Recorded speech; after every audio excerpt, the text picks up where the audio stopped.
Yes, good morning student. आज हम unit start करने जा रहे हैं D and F block. Unit क्या है हमारे पास आज? D and F block. D and F block elements. देखिए student, D and F block elements, सबसे पहले हम स्टडी करेंगे डी ब्लॉक एलिमेंट्स को। किसको स्टडी करेंगे? D block elements. तो स्टूडेंट एक चीज का ध्यान रखेंगे कि डी ब्लॉक एलिमेंट्स को जो है ट्रांजिशन एलिमेंट कहा जाता है। क्या कहा जाता है? ट्रांजिशन एलिमेंट कहा जाता है।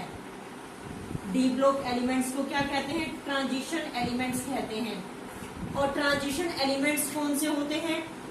जिसमें लास्ट इलेक्ट्रॉन डी ऑर्बिटल में एंटर करता है। समझ में आया? ट्रांजिशन एलिमेंट में be defined as in which last electron enter in d subshell. समझ में आ गया? एक और यहां पर नोट करेंगे आप, zinc cadmium mercury, zinc cadmium mercury are not considered as transition element. इनको ट्रांजिशन एलिमेंट नहीं कहा जाता। अब आपसे यहां से क्वेश्चन अराइज हो सकता है कि why zinc cadmium mercury are not considered as transition element, कि इनको ट्रांजिशन एलिमेंट क्यों नहीं कहा जाता? तो स्टूडेंट इसमें जो लास्ट इलेक्ट्रॉन होते हैं डी शेल में वो फुलफिल्ड होते हैं, और डी शेल में फुलफिल्ड होने की वजह से, पूरी तरह से इलेक्ट्रॉन फिल होने की वजह से वो ट्रांजिशन एलिमेंट नहीं कहे जाते। तो डी ब्लॉक के सारे एलिमेंट जो है वो ट्रांजिशन एलिमेंट होते हैं except zinc cadmium and mercury. क्यों? क्योंकि जिंक कैडमियम और मरकरी के लास्ट में जो है इलेक्ट्रॉन, किसमें? डी में जो लास्ट में इलेक्ट्रॉन होते हैं वो फुलफिल्ड होते हैं, मतलब कंप्लीटली फिल्ड होते हैं। समझ में आया सबको कि ये ट्रांजिशन एलिमेंट क्यों कंसीडर नहीं होते? उसके बाद आप सबसे पहले लिखेंगे ट्रांजिशन एलिमेंट की डेफिनेशन। क्या लिखेंगे? ट्रांजिशन एलिमेंट की डेफिनेशन लिखेंगे। लिखिए, it may be defined as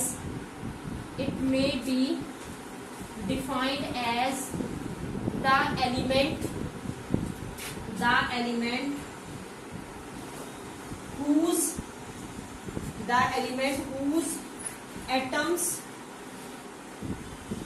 or simple ions contain partially d subshell। समझ में आया कि क्या है transition element? It may be defined as the element whose atom और simple ion contain partially D subshell. जिसमें क्या होते हैं? फुलफिल्ड नहीं होती डी सबशेल, क्या होती है? पार्शियली फिल्ड होती है। उसे हम क्या कहते हैं? ट्रांजिशन एलिमेंट्स कहते हैं। तो समझ में आया स्टूडेंट? उसके बाद हमने कहा कि zinc cadmium mercury are not considered as a transition element. क्यों नहीं कहा जाता उनको transition element? Because they have fulfilled d orbital, क्योंकि उसमें फुलफिल्ड डी ऑर्बिटल है। Is that clear to everyone student? सबको समझ में आया कि ट्रांजिशन एलिमेंट क्या होते हैं और क्या जो है, और डी ब्लॉक के एलिमेंट्स की डेफिनेशन क्या होगी? जिसमें लास्ट इलेक्ट्रॉन किसमें एंटर करता है? डी सबशेल में, चाहे वो पार्शियली फिल्ड हो या फुली फिल्ड हो। Is that clear to everyone student? इसको जो है नोट डाउन कर लें। उसके बाद हम करते हैं कि जो इलेक्ट्रॉनिक कॉन्फ़िगरेशन है, किसको करते हैं? इलेक्ट्रॉनिक कॉन्फ़िगरेशन को करते हैं। तो देखिए स्टूडेंट, सबसे पहले हमारे पास आता है डी ब्लॉक में, आपको पता है 21 से 30 सबसे फर्स्ट ट्रांजिशन सीरीज क्या है? कॉन्फ़िगरेशन। तो सबसे फर्स्ट ट्रांजिशन सीरीज है, फर्स्ट ट्रांजिशन सीरीज है, उसमें हमारे पास क्या है? सबसे पहले आता है स्कैंडियम। क्या है? Scandium 21 atomic number. उसके बाद आता है titanium, 23 vanadium, 24 chromium, 25 manganese, 26 iron, 27 हमारे पास आता है कोबाल्ट, 28 आता है निकल, 29 हमारे पास आता है कॉपर और 30 हमारे पास आता है जिंक। समझ में आया स्टूडेंट? तो सबसे पहले इसकी कॉन्फ़िगरेशन को राइट करेंगे। तो स्कैंडियम का क्या होता है 1s2 2s2 2p6 3s2 3p6 3d1 4s2। ठीक है ना? कितना इलेक्ट्रॉन हो गया 2 4 10 12 6 18 19 और 21। सेकेंड टाइटेनियम सेम, सिर्फ डी में इलेक्ट्रॉन चेंज हो जाएगा।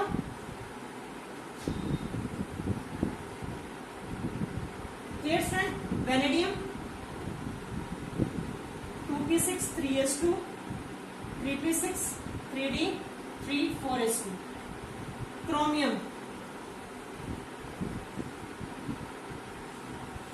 3p6 3d 4 4s2। अब स्टूडेंट ये एक्सेप्शनल कॉन्फ़िगरेशन शो करता है। अब ये ऐसे एक इलेक्ट्रॉन ले लेता है ताकि अपने आप को क्या कर दे हाफ फिल्ड, अपने आप को क्या बना दे हाफ फिल्ड कर ले और स्टेबल हो जाए। तो यानी कि ये यहाँ से एक इलेक्ट्रॉन लेगा और ये क्या हो जाएगा 3d5 4s1 क्या हो जाएगा 3d5 4s1 हो जाएगा। तो ये क्रोमियम एक्सेप्शनल कॉन्फ़िगरेशन शो करता है। नेक्स्ट सेम सीक्वेंस से चलेंगे 2p6 3s2 3p6 3d 5 4s2। समझ में आया? उसके बाद iron 2p6 3s2 3p6 3d 6 4s2 1s2 2s2 2p6 3s2 3p6 3d7 4s2। उसके बाद निकल 1s2 2s2 2p6 3s2 3p6 3d8 4s2 1s2 2s2 2p6 3s2 3p6। अब यहाँ पर सेम ये करेगा कि एक इलेक्ट्रॉन यहाँ से ले लेगा ताकि ये अपने आप को क्या करे फुलफिल्ड बना दे। यानी कि कॉपर भी स्टूडेंट क्या शो करता है एक्सेप्शनल कॉन्फ़िगरेशन को शो करता है। लास्ट में zinc 2s2 2p6 3s2 3p6 3d10 4s2। तो स्टूडेंट ये हमारे पास फर्स्ट ट्रांजिशन सीरीज जो कहां से कहां तक लाई करती है स्कैंडियम टू जिंक 21 से 30 तक। इसको नोट डाउन कर लें जल्दी से।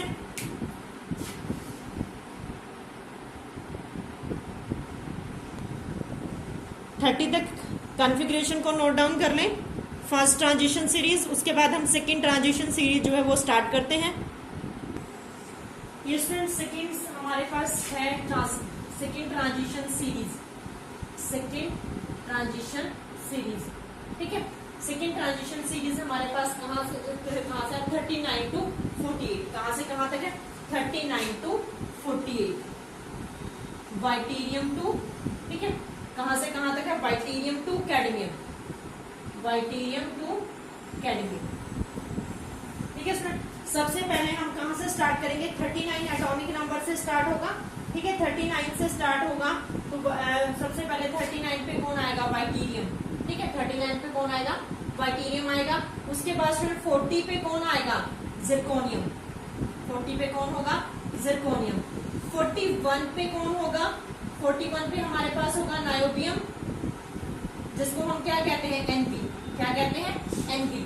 ठीक है, 40 पे हमारे पास क्या हो 41 पे हमारे पास नायोबियम। ठीक है, क्या होगा स्टूडेंट नायोबियम। उसके बाद हमारे पास आता है 42। ठीक है, 42 पे क्या होगा मोलिबेडनम, 42 पर क्या होगा मोलिबेडनम। 43 पर क्या होगा 43 पर होगा टेक्टेनियम, टीसी, क्या होगा टेक्टेनियम। 44 पर हमारे पास क्या होगा रोडियम। ठीक है, आर्यू। उसके बाद हमारे पास 45 पर क्या होगा रोडियम, रोडियम। उसके बाद 46 पर हमारे पास क्या होगा पैलेडियम। 47 पर क्या होगा एजी सिल्वर। और 48 पर क्या होगा कैडमियम। 48 पर क्या होगा स्टूडेंट कैडमियम। ठीक है, अब आप इसकी कॉन्फ़िगरेशन को लिखेंगे। अब स्टूडेंट वहां पर जो ऑर्बिटल में इलेक्ट्रॉन जो एंटर करते थे वो 3D में एंटर करते थे। अब यहाँ पर किस में एंटर करेंगे 4D, किस में एंटर करेंगे 4D 4D1 5s2 किसमें एंटर करेंगे 4D1। तो स्टूडेंट यहाँ पर आप इसको शॉर्टकट के लिए क्या करेंगे, नोबल गैसेस यहाँ पर लिख लो, यानी कि यहाँ पर जो नोबल गैस की कॉन्फ़िगरेशन कंप्लीट होगी क्रिप्टॉन की कंप्लीट होगी। किसकी कंप्लीट होगी, क्रिप्टॉन की कंप्लीट होगी। ठीक है, तो यहाँ पर आप लिखते रहेंगे क्रिप्टॉन, उसके बाद 4D1 5s2। अब यहाँ पर आप लिखेंगे क्रिप्टॉन 4D2 5s2, क्या लिखेंगे 4D2 5s2। उसके बाद हमारे पास आता है नायोबियम, यहाँ पर भी सेम क्या होगा क्रिप्टॉन।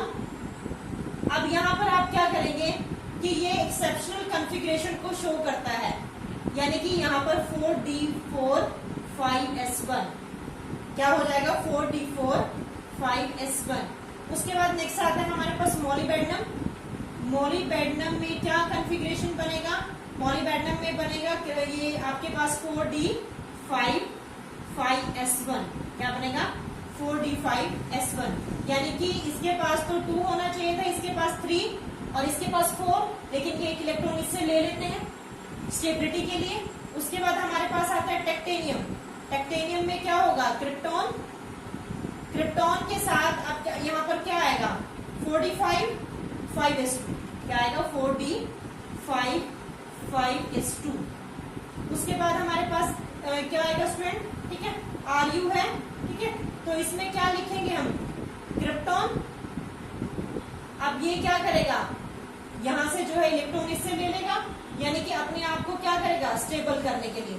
ठीक है, अब इसको क्या होना चाहिए था, यहाँ पर क्या आ जाएगा इसके पास 4D7 5s1, क्या हो जाएगा इसके पास 4D7 5s1।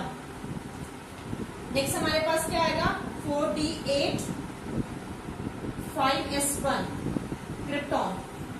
ठीक है, उसके बाद पैलेडियम है, पैलेडियम में क्रिप्टॉन है। ठीक है, अब इसने भी एक्सेप्शनल कॉन्फ़िगरेशन को शो किया, इसने भी एक्सेप्शनल कॉन्फ़िगरेशन को शो किया। अब पैलेडियम में देखिए, पैलेडियम में क्या होगा, पैलेडियम में हमारे पास क्या है क्रिप्टॉन है, और क्रिप्टॉन के साथ आपके पास क्या आएगा 4D10। अब ये अपने आप को स्टेबल करने के लिए इससे 2 के 2 इलेक्ट्रॉन जो है वो ले लेगा। ठीक है, यहाँ पर S में कितना इलेक्ट्रॉन आ जाएगा 0। उसके बाद सिल्वर, सिल्वर क्या है क्रिप्टॉन, और अब यहाँ पर सीक्वेंस क्या होना चाहिए था 3D9 होना चाहिए था ना 4D9 सॉरी, तो ये अपना एक इलेक्ट्रॉन इससे ले लेगा और ये शो करेगा एक्सेप्शनल कॉन्फ़िगरेशन।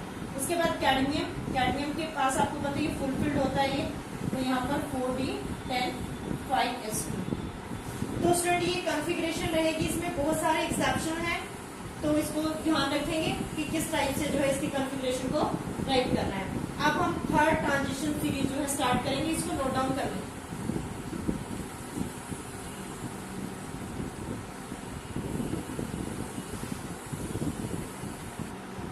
ये स्टूडेंट उसके बाद हमारे पास आता है थर्ड ट्रांजिशन सीरीज। ठीक है, कौन सी ट्रांजिशन सीरीज आती है थर्ड।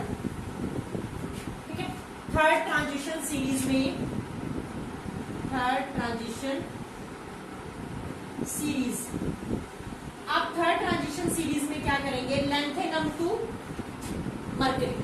ठीक है, किससे लैंथेनम टू मरकरी, यहाँ पर क्या आएगा La2Hg, और इसका जो स्टूडेंट लैंथेनम का जो एटॉमिक नंबर होता है वो 57 to 80, 57 to 80। हाँ, यहाँ पर 57 के बाद स्टूडेंट यहाँ पर शुरू हो जाता है 72। ये 57 है, इसके बाद यहाँ पर जो है 72 से 80 तक जाएगा, पहले 57 फिर 72 से 80 तक। ठीक है, इसको लैंथेनम को अप्रोक में कंसीडर किया जाता है वैसे, लेकिन ये है इसका ही एलिमेंट। ठीक है, तो सबसे पहले हम यहाँ पर लिखेंगे 57 लैंथेनम। ठीक है, लैंथेनम La। तो यहाँ पर जो है हम नॉर्मल गैसेस जिनोन की कॉन्फ़िगरेशन लेंगे। अब वहां पर एंटर किया था किसके अंदर, वहां पर जो हमारे पास इलेक्ट्रॉनों ने एंटर किया था, किसमें एंटर किया था 4D में एंटर किया था।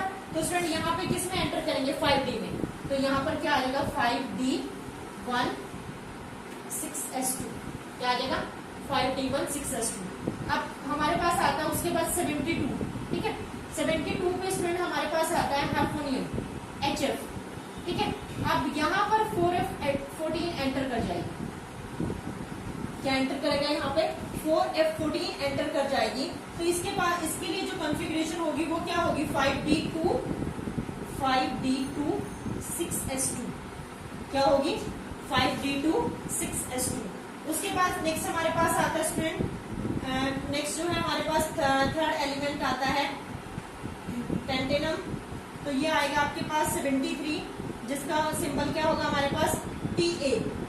अब इसका सेम चलेगा 4F14 5D3 6S2 क्या चलेगा, 5D3 6S2। उसके बाद आपके पास आएगा 74 टंगस्टन, क्या आएगा 74 टंगस्टन। यहाँ पर जिनोन 4F14 5D4 6S2 क्या चलेगा, 5D4 6S2।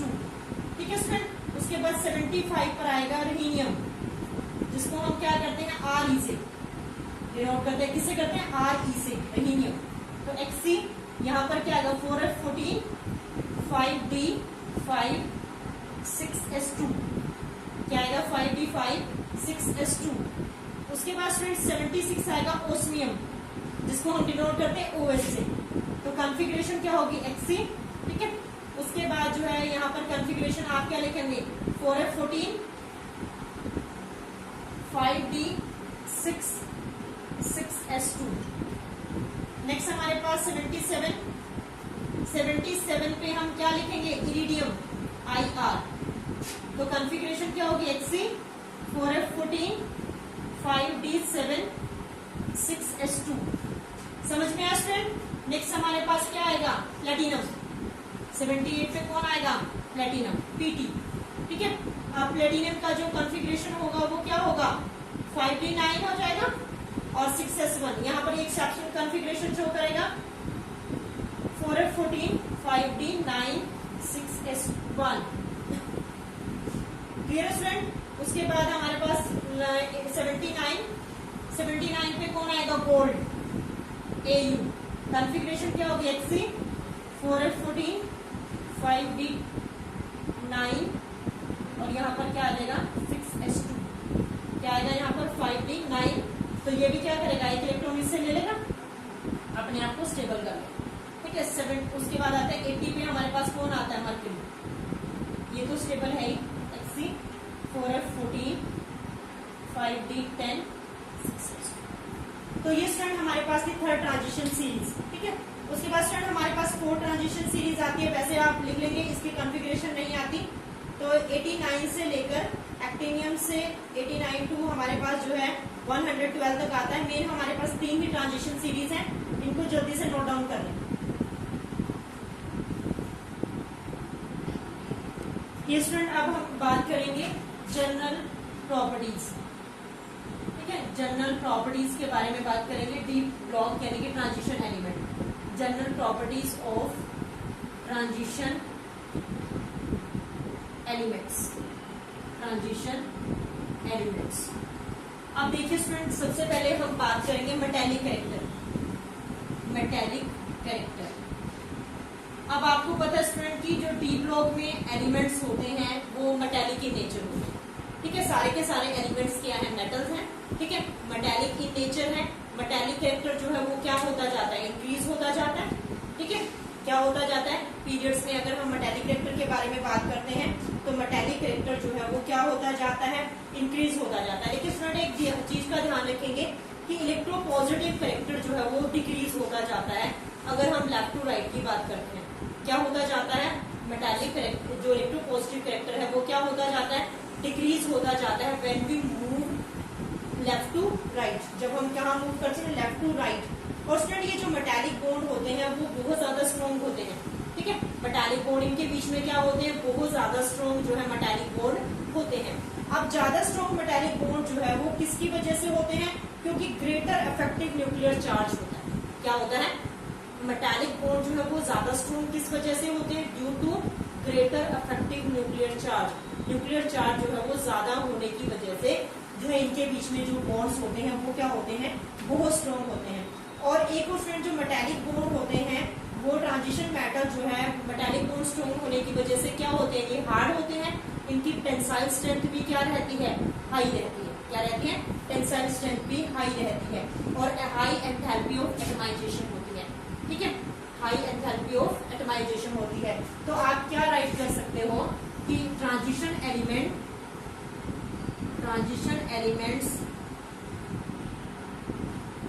Are metallic in nature, ठीक है, because they have strong intermolecular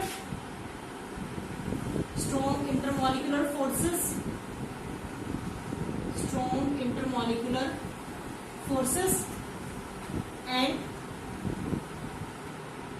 greater effective nuclear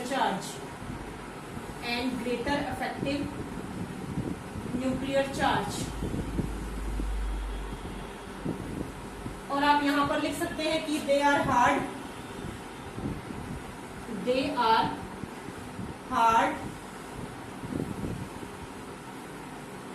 high tensile strength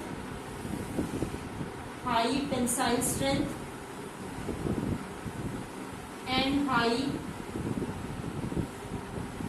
enthalpy of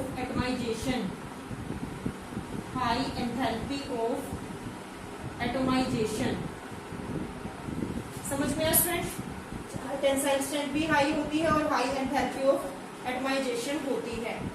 सबको क्लियर हो गया कि ट्रांजिशन एलिमेंट जो है वो मेटालिक होते हैं, मोस्ट मेटालिक इन नेचर होते हैं, स्ट्रॉन्ग इंटरमॉलिक्यूलर फोर्सेस होते हैं इनके बीच में, और क्या होता है, ग्रेटर इफेक्टिव न्यूक्लियर चार्ज, तो हार्ड होते हैं और इनकी टेंसाइल स्ट्रेंथ भी क्या होती है, हाई होती है।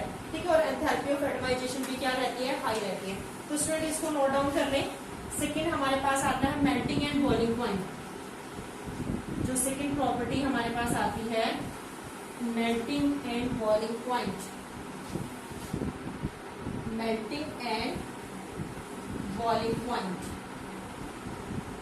अब सुन, अगर हम मेल्टिंग और बॉइलिंग पॉइंट को देखें तो इनके बीच में जो इंटरमॉलिक्यूलर फोर्सेस हैं वो काफी स्ट्रॉन्ग है।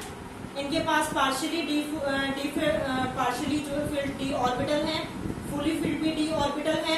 इसका मतलब इलेक्ट्रॉन्स को लूज करना आसान नहीं है। ठीक है, तो यानी कि इनका जो मेल्टिंग और बॉइलिंग पॉइंट रहेगा वो क्या रहेगा, हाई रहेगा। इस सिचुएशन में जो मेल्टिंग और बॉइलिंग पॉइंट होगा स्टूडेंट वो क्या रहेगा, हाई होगा, क्योंकि इनके बीच में स्ट्रॉन्ग जो है इंटरमॉलिक्यूलर फोर्सेस हैं। क्या है, स्ट्रॉन्ग इंटरमॉलिक्यूलर फोर्सेस हैं। तो स्टूडेंट मेल्टिंग और बॉइलिंग पॉइंट जो है वो क्या होता है, हाई होता है। क्या होता है, melting and boiling point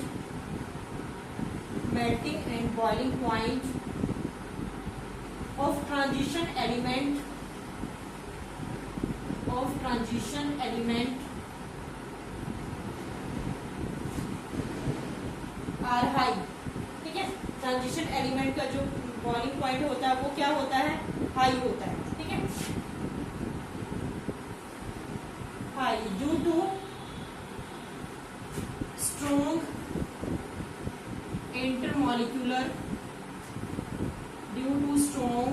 intermolecular forces of attraction।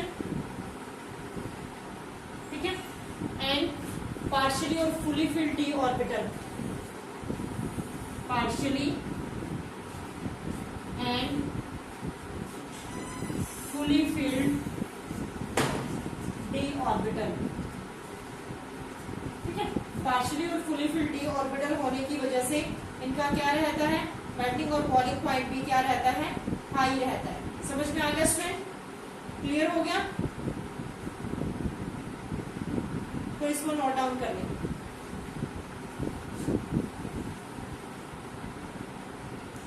इसमें थर्ड प्रॉपर्टी हमारे पास आती है एटॉमिक एंड आयनिक रेडियाई।